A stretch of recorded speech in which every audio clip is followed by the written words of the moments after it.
تو وہ آدھے ٹکڑے سے استدلال خطا اور نسیان کا سبب بنے گا اور بلکہ وہ ہلاکت میں ڈالے گا پوری قوم کو.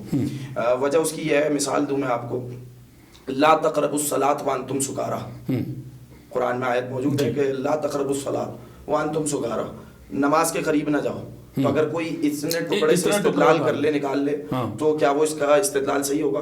تمام مسالک, تمام فرقے اسلامیہ اس بات پر متفق ہیں, اجماع ہے سب کا, اس کا استدلال قطعاً درست نہیں. اور اس نے اگر نماز کا انکار کیا اور وہ بھی قرآن کے ذریعے سے, تو اس نے, اس کا مطلب ہے قرآن کا بھی انکار کیا, اس نے نماز کا بھی انکار کیا.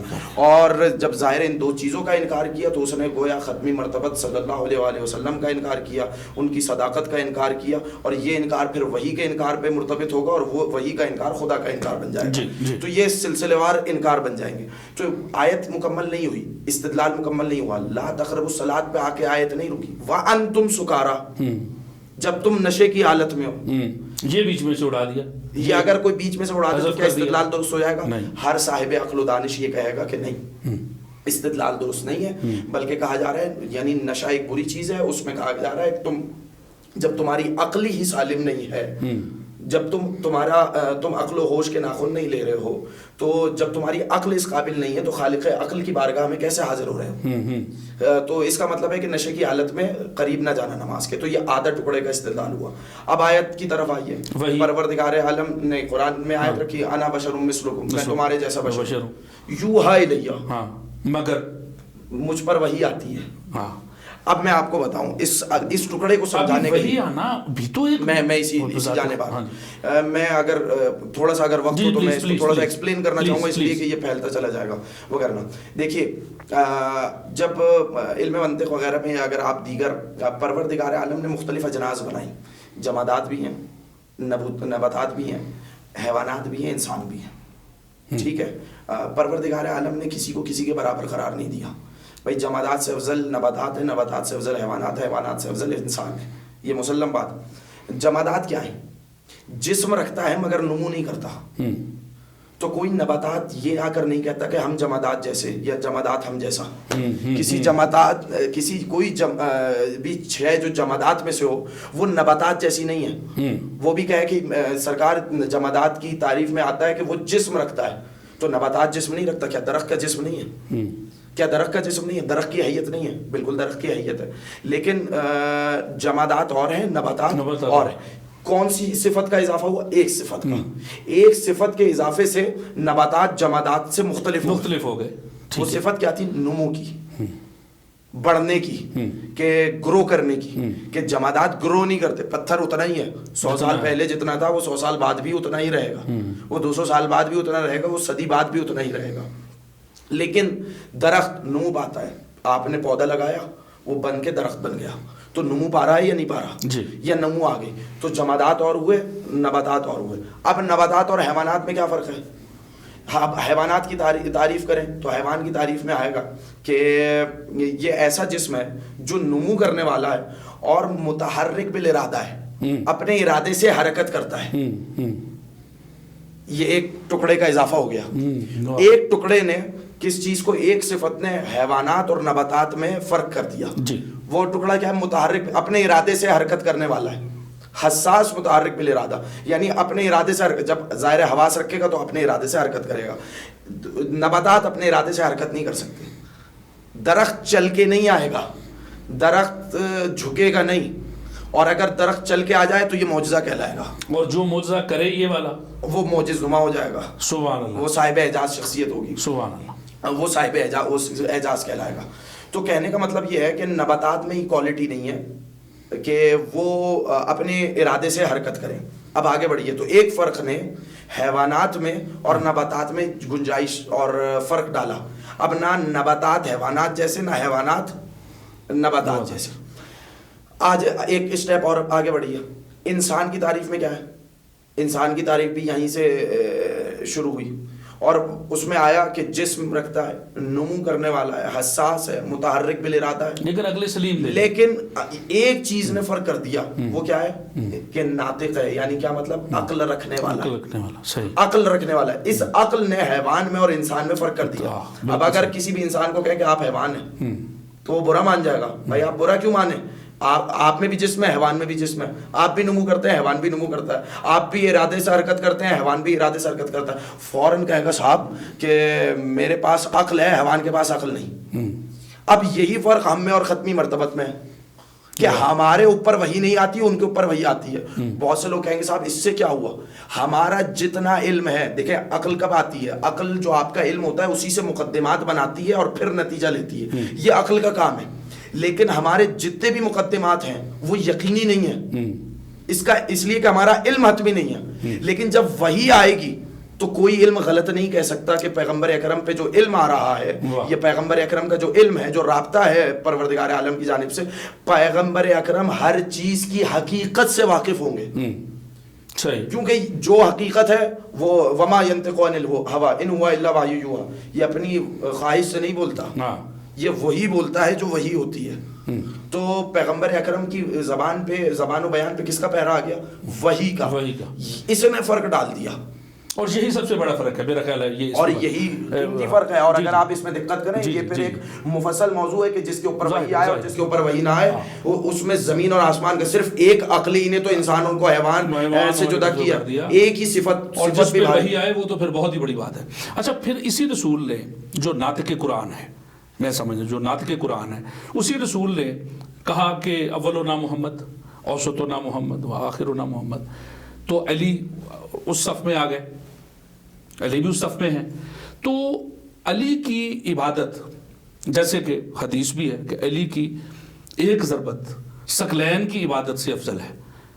نماز عبادت، روزہ عبادت، اصول دین جتنے بھی عبادت، ادھر علی کی ایک ضربت کو ثقلین کی عبادات سے افضل قرار دیا. کیوں ایک ضربت؟ دیکھیے میں اس کے بارے میں صرف آغاز کروں. آپ نے کہا کہ ان کا نور ایک ہے، ان کی طینت ایک ہے، ان کی خلقت ایک ہے، اور ظاہر ہے کہ بڑا معروف مصرع ہے، اور یہی تمام مسلمانوں کا عقیدہ ہے کہ بعد از خدا بزرگ تو یہ قصہ مختصر، کہ پیغمبر اکرم پروردگار عالم کے بعد سب سے افضل مخلوق ہے. پیغمبر اکرم کے بعد جو سب سے کائنات میں افضل ترین ہستی ہیں، ہمارے نزدیک وہ امیر المومنین حضرت علی ابن ابی طالب علیہ السلام کی.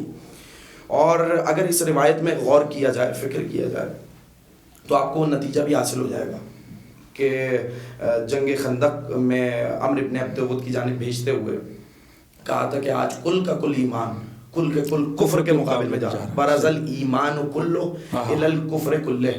ہم کتنے ہی عبادت کر لیں، کتنی ہی ریاضت کر لیں، کتنی ہی مشقت کر لیں، ہم جتنی عبادت کریں گے اتنے پکے مومن ہو جائیں گے، مگر ایمان نہیں بنیں گے. توجہ فرمائیے گا. دیکھیں آپ کا لفظیات سے آپ کا اڑنا بچھوڑنا ہے یہ کام.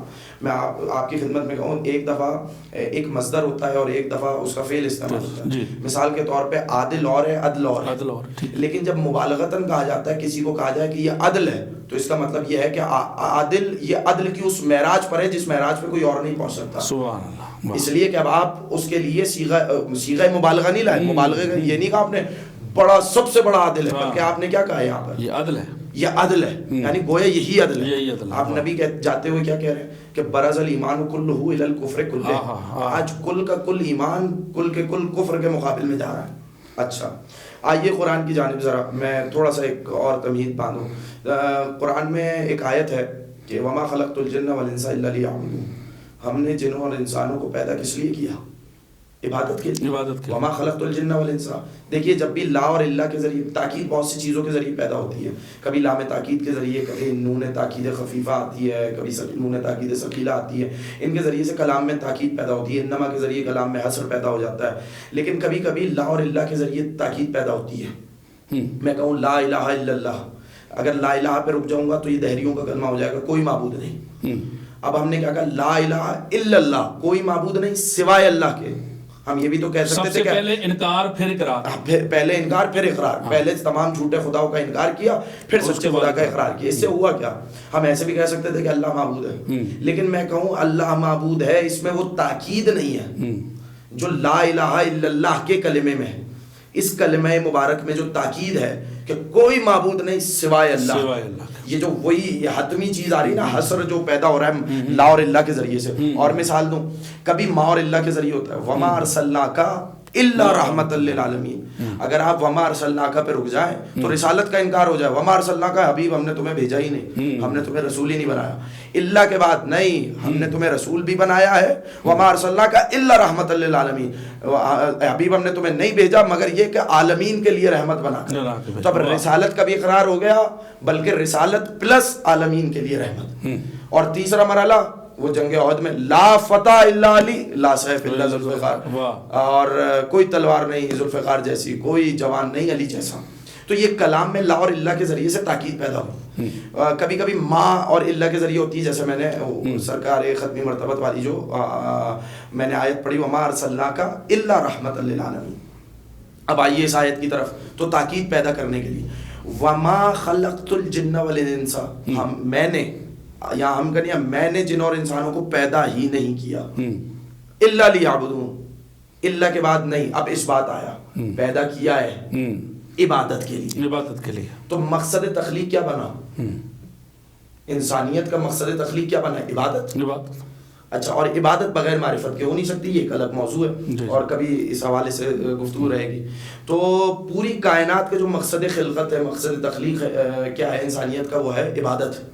اور آج رسول خدا صلی اللہ علیہ وسلم نے مراد جنگ خندق میں جب امیر المومنین نے ایک ضربت ماری ہے تو کہا ضربت علی یوم الخندق افضل من عبادت الثقلین. آج علی کی ایک ضربت ثقلین کی عبادت سے افضل ہے. انسان کا مقصد تخلیق ہے عبادت، اور پوری کائنات کی عبادت بھی علی کی ضربت کا مقابلہ نہیں کر پا رہی. کیا کہنا ہے، واہ واہ.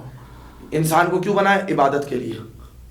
انسان کا مقصد تخلیق کیا ہے؟ عبادت. بلکہ میں یہ جملہ بدل دیتا ہوں، یعنی آج علی پورے انسانیت کا بھرم رکھ رہے ہیں. آج علی پوری انسانیت کا بھرم رکھ رہے ہیں، اس لیے کہ آج علی اس مقصد کو پورا کر رہے ہیں کہ جس کے لیے انسانیت کو پیدا کیا گیا تھا، وہ ہے عبادت. اور اچھا، کمال اور عجیب بات یہ ہے کہ مثال کے طور پہ کوئی شخص ہے جو راتوں کو جاگ کر نمازیں پڑھ رہا ہے. مثال کے طور پہ بنی اسرائیل میں بہت سے لوگوں نے یہ آیت ہے نا سورہ قدر کی بھی، میں ابھی اس جانب بھی آؤں گا کہ لیلۃ القدر خیر من الف شہر، کہ ایک رات 1000 مہینوں سے بہتر ہے. شب قدر کی ایک رات 1000 مہینوں سے بہتر ہے. اچھا، یہ نہیں کہا کہ 1000 راتوں سے بہتر ہے، 1000 مہینوں سے بہتر ہے. اب آپ کاؤنٹ کر لیجئے گا، قریباً 80 سال بنتے ہیں. 80 سال سے زیادہ، یعنی ایک پوری عمر بھی آج کل کے دور میں تو 80 سال بھی کسی کی ہوتی ہے، کسی کو نصیب ہوتی ہے. تو کہنے کا مقصد یہ ہے کہ اتنی عمریں ہوتی ہیں اور وہاں ایک رات 80 سال سے زیادہ ہے. اور یہ جا کے شان نزول دیکھیے گا اس آیت کا کہ بہت سے لوگوں نے، پیغمبر اکرم نے کہا کہ بنی اسرائیل میں ایک ایسا شخص تھا کہ جس نے 80 سال خدا کی عبادت کی اور اس نے کوئی گناہ نہیں کیا، صرف عبادت کرتا رہا. تو اصحاب نے کہا کہ کاش ہمیں بھی ایسی فرصت اور ایسی عبادت نصیب ہوتی کہ ہم بھی پروردگار عالم کی اتنے عرصے عبادت کر سکتے. تو یہ آیت نازل ہوئی کہ یہ ایک رات، شب قدر کی ایک رات 1000 مہینوں سے بہتر ہے. یعنی ان کی 80 سال کی عبادت اور تمہاری اس ایک رات کی عبادت برابر ہو گئی، بلکہ افضل ہو گئی ہے. لیلۃ القدر خیر من الف شہر. کبھی دوسری روایت میں کہ بنی اسرائیل کا ایک شخص تھا جس نے 1000 ماہ تک زرہ نہیں اتاری، یا جنگ پہ رہا یا جنگ کے لیے آمادہ رہا. تو میرا صاحب نے عرض کی کہ کاش یہ سعادت ہمیں بھی نصیب ہوتی. تو پھر یہ آیت آئی کہ تم اس ایک رات میں عبادت کر لو، تمہاری 80 سال کی عبادت سے بہتر ہے. کہنے کا مقصد یہ تھا کہ وہ 80 سال عبادت کر رہے ہیں. یہ بھی جاگ کے پوری رات شب قدر میں تمام مسلمان عبادت کرتے ہیں، ہم سمیت. خدا سب کو توفیق نصیب کرے اس رات میں جاگ کر احیا کرنے کی، اس رات کا شب بیداری کرنے کی، عبادت الہی میں بسر کرنے کی، رکوع، قیام، سجود، تسبیحات، تحلیلات، ذکر، اذکار، قرآن مجید کی تلاوت کرنے کی سب کو توفیق دے. کہنے کا مقصد ذرا تھوڑا سا ترجمہ آگے چلائیں اس کا، اسی لیلۃ القدر خیر من الف شہر. میں یہ بات مکمل کر لوں پھر آگے مکمل کرتا ہوں. یہ ایک رات 1000 مہینوں سے بہتر ہے. تو کہنے کا مقصد یہ ہے کہ آپ اتنی عبادت کر رہے ہیں، اتنی نمازیں پڑھ رہے ہیں، اتنے روزے رکھ رہے ہیں کہ ابھی بعض ایسے کہ راتوں میں جاگ کے نمازیں پڑھتے ہیں، سارے دنوں کو روزے رکھتے ہیں، اور ان کی ایک عبادت ہے. اور علی کی یہ کیا عبادت ہے؟ ضربت. ضربت کسے کہتے ہیں؟ ہاتھ کا بلند ہونا اور واپس آنا، یہ ضربت ہے. علی کی ہاتھ کی حرکت، علی کا ہاتھ بلند کرنا اور ہاتھوں کو واپس لانا، صرف اس فعل کو امیر المومنین کے رسول نے کہا ہے کہ یہ ثقلین کی، جنوں اور انسانوں کی عبادت پہ بھاری ہے. تو یقیناً کوئی نہ کوئی پیچھے ایک ایسی صفت ہونی چاہیے جس کی وجہ سے یہ ضربت، یہ ہاتھ کا اٹھانا اور واپس کرنا ثقلین کی عبادت پہ بھاری بن جائے. تو اس کا مطلب ہے ماننا پڑے گا کہ کوئی شخص پوری زندگی سجدے میں پڑا رہے مگر اس کے پاس وہ خلوص نہیں ہوگا جو امیر المومنین حضرت علی ابن ابی طالب کے پاس. سبحان اللہ سبحان اللہ ماشاء اللہ. اچھا جی یہی پھر آگے تنزل الملائکۃ والروح فیہا بإذن ربہم من کل امر سلام ہی حتی مطلع الفجر. اس کا ترجمہ کیجیے گا ذرا. تنزل الملائکۃ والروح، ملائکہ نازل ہوتے ہیں اور ہوتے رہیں گے، روح نازل ہوتی ہے اور ہوتی رہے گی. تنزل الملائکۃ والروح فیہا یعنی صراط، اللہ کے اذن سے. تنزل الملائکۃ والروح فیہا بإذن ربہم، اپنے رب کے اذن کے ساتھ آتے ہیں، من کل امر، امر لے کر آتے ہیں. امر. ابھی میرا سوال یہ ہے کہ اللہ فرشتوں کو، ملائک کو بھیج رہا ہے، کیا دے کر؟ امر دے کر. تو امر آتے کہاں ہیں؟ عرش سے زمین پر. تو کوئی زمین پہ امر وصول کرنے والا ہوگا؟ بالکل ایسا ہی ہے. میں اس کو مکمل کروں. وہ کون ہے؟ میں اس کو مکمل کروں. میں اسی بات پہ آ جاتا ہوں، اور اگر اجازت دیں تو میں پچھلا ٹکڑا جو رہ گیا تھا میں اس کو مکمل کر کے میں اس بات کا جواب دے دیتا ہوں. اور وہ ٹکڑا جو آپ کا پہلا سوال تھا وہ یہ کہ قرآن کے نزول کے حوالے سے تو ہماری گفتگو یہاں تک پہنچی کہ اتنا سب کے ذہنوں میں ہے کہ اگر جو نزول قرآن ہے اگر اس کو محل نزول اور شان نزول اگر اس کا ہٹا دیا جائے تو یقیناً بہت سے معانی کی واقعیت کھو جائے گی. کیا کہنا ہے؟ بہت سے معانی میں واقعیت نہیں رہے گی، اس لیے کہ وہ آیات کسی خاص محل پر، کسی خاص موقع پر نازل ہوئی ہیں. تو اس کے لیے سب کا اتفاق ہے اور سب کا وجدان گواہی دے گا کہ قرآن 23 برس کے عرصے میں نازل ہوا. اب اللہ نے کہا، قرآن میں کہا کہ ہم نے اس کو شب قدر میں نازل کیا. تو اب ہم اس چیز کو جمع کیسے کریں؟ بہت سے لوگوں نے جمع کرنے کی کوشش کی. کسی نے کہا صاحب نزول قرآن کا آغاز ہی شب قدر میں ہوا.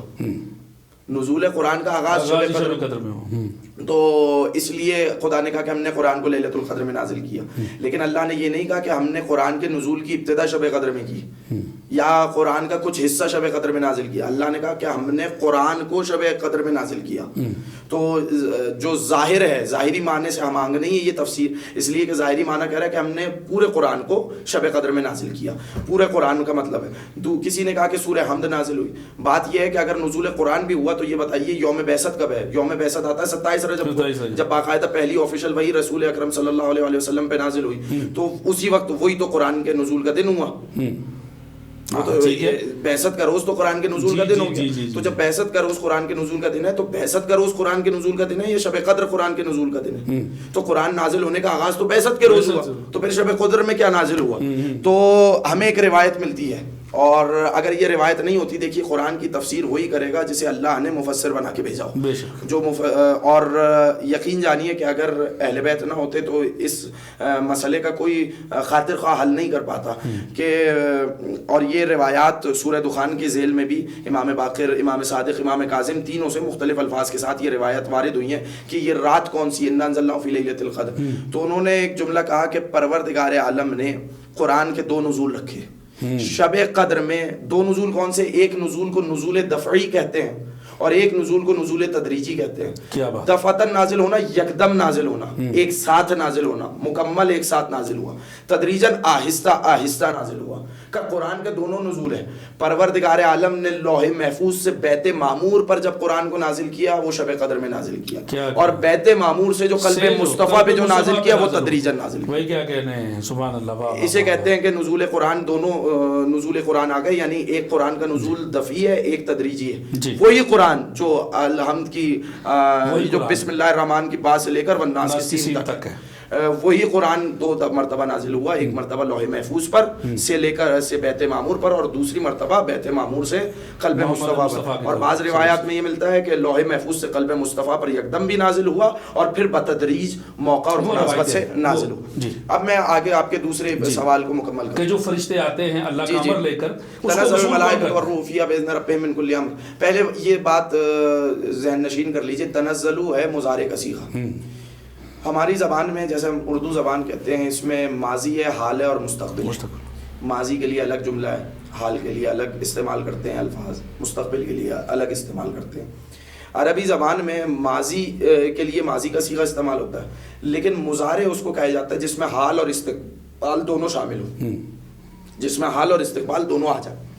اب پروردگار عالم نے یہ نہیں کہا کہ نازل ہوا، بلکہ استعمال کیا مضارع کا صیغہ، تنزل الملائکۃ والروح، یعنی ملائکہ اور روح امر الہی لے کر خدا کی اجازت سے نازل ہوتے ہیں اور ہوتے رہیں گے۔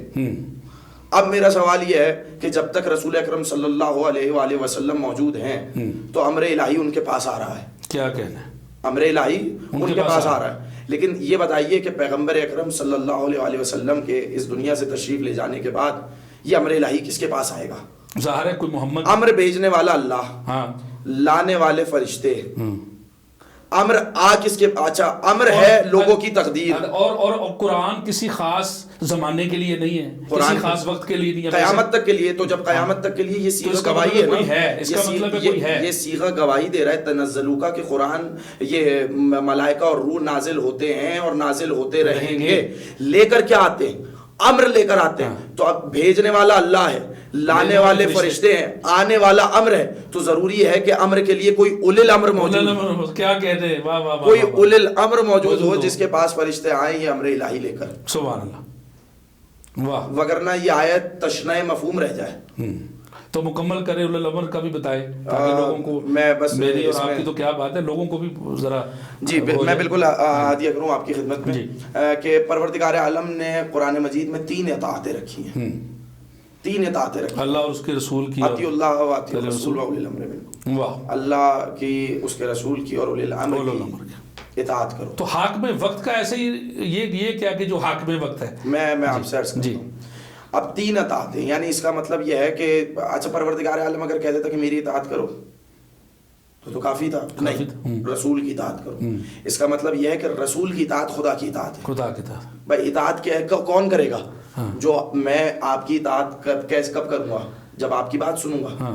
اللہ کی بات تو پہنچی رسول کے ذریعے سے رہی ہے، جب میں آپ کے اعمال اور افعال کو دیکھوں گا، پروردگار عالم کو تو کوئی دیکھ ہی نہیں رہا، تو اب رسول کے عمل کو دیکھو، عمل کرتے چلے جاؤ، رسول کی بات سنو، اس کی پیروی کرتے چلے جاؤ۔ اچھا، تو اس کا مطلب یہ ہے کہ جو رسول کا عمل ہے وہ خدا کا عمل ہے۔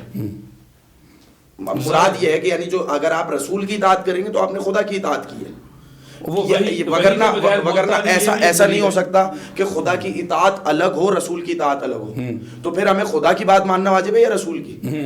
اگر دونوں باتیں مختلف ہو جائیں، دونوں اطاعتیں مختلف ہو جائیں، تو خدا کی اطاعت ضروری ہو جائے گی یا رسول کی؟ ظاہر سی بات ہے خدا کی اطاعت ہوگی، کیونکہ رسول کی اطاعت کو آپ، لیکن اس لیے مقابل میں نہیں آ سکتی، یہ محال ہے، یہ ناممکن بات ہے کہ رسول کی اطاعت مقابلے میں آ جائے اللہ کی اطاعت کی۔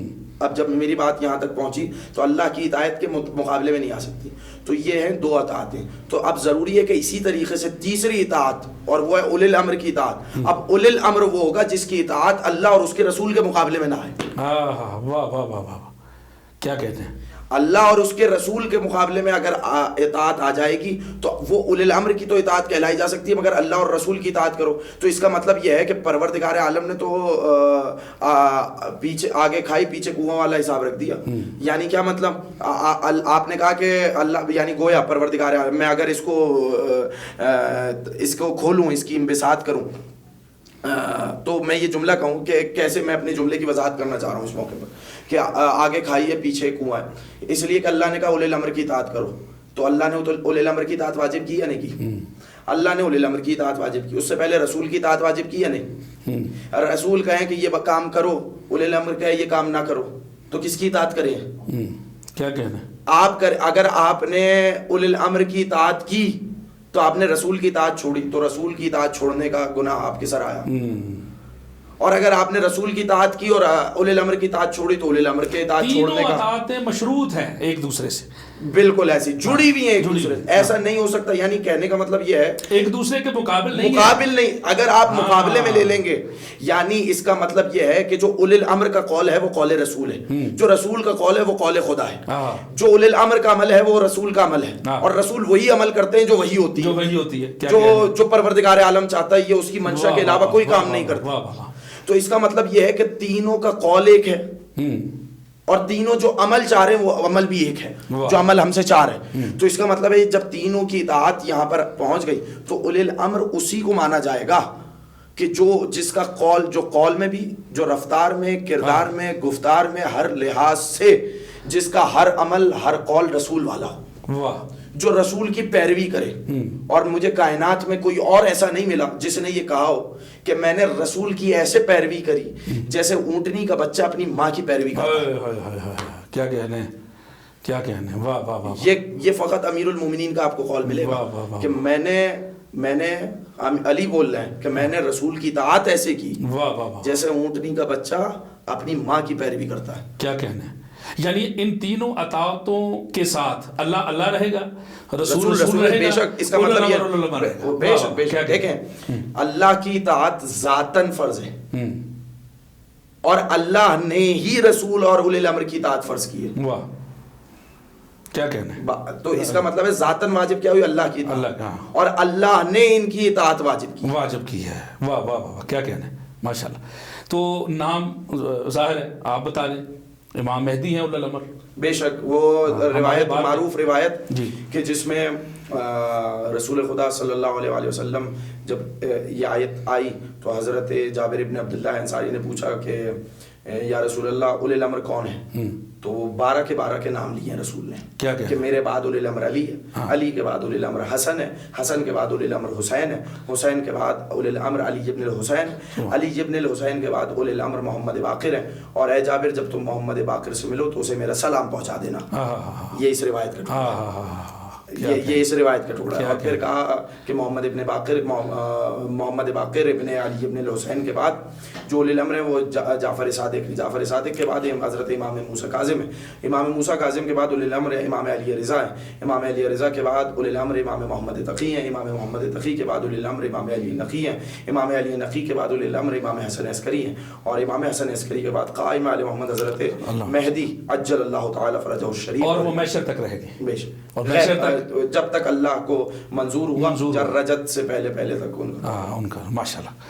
ناظرین، ابھی آپ نے ہمارے بہت ہی قابل صد احترام جناب مولانا سید مبشر علی زیدی النجفی کی بہت ہی خوبصورت گفتگو سماعت فرمائی. ظاہر ہے یہ ایام کے دن ہیں اور کل ہم انشاءاللہ دوبارہ مولانا مبشر علی زیدی صاحب کو زحمت دیں گے اپنے اسٹوڈیو میں، اور ادھر ہی سے جو منقطع سلسلہ ہے اس کو انشاءاللہ جوڑیں گے. اور کل مولا کائنات کے جو شخصیت کے اور کے کردار کے جو مختلف گوشے ہیں ان پر انشاءاللہ گفتگو ہوگی. جاتے جاتے ظاہر ہے یہ شخصیت ہی ایسی ہے کہ ان کے فضائل اور ان کے اوصاف جتنے بھی بیان ہوں وہ مطلب کم ہے. تو صرف یہ کہوں گا کہ تاروں کو جو بلائے گھر سورج ہو جس کے ہاتھ میں، تاروں کو جو بلائے گھر سورج ہو جس کے ہاتھ میں، رب نے یہ وصف رکھے ہیں مولا علی کی ذات میں. پردے کے پیچھے جو بھی ہو لیکن وہ ہاتھ اس کا تھا، پردے کے پیچھے جو بھی ہو لیکن وہ ہاتھ اس کا تھا، مولا علی کا ہاتھ ہے مومن تیری نجات میں. سید نوید حیدر ہاشمی کو اجازت دیجیے. فی امان اللہ.